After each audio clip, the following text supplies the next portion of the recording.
Hello বন্ধুরা, গতকালকে ছিল একটা বিয়ের অর্ডার। সেই অর্ডারটাই কিন্তু আমরা গিয়েছিলাম সমস্ত মালপত্র বানিয়ে। তো দেখো, একদিনে সমস্ত মাল বানিয়ে আবার কিন্তু ঠিক টাইমের মধ্যে চলে যাচ্ছি। অনেকটা আগেই আমরা যাচ্ছি। তো দেখো, সেখানে গিয়ে কিন্তু আমরা সমস্ত মাল রেডি করে দিয়েছি। এই দেখো, পুরো এক গামলা পুরো মানে স্যুপ রয়েছে। তো ভীষণ খুশি, আমার তো ভীষণ ভালো লাগে আমার এই কাজটা করতে।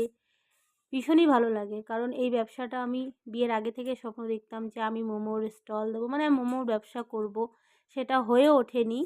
তারপরে আমাকে বিয়ের পরেও আমার খুব ইচ্ছে ছিল, কিন্তু সেটাও হয়ে ওঠেনি। তারপরে যখন আমার মানে হাজব্যান্ডের ব্যবসা চলে যায়, তখন কিন্তু আমি এই ব্যবসাটা নিজে থেকেই শুরু করি।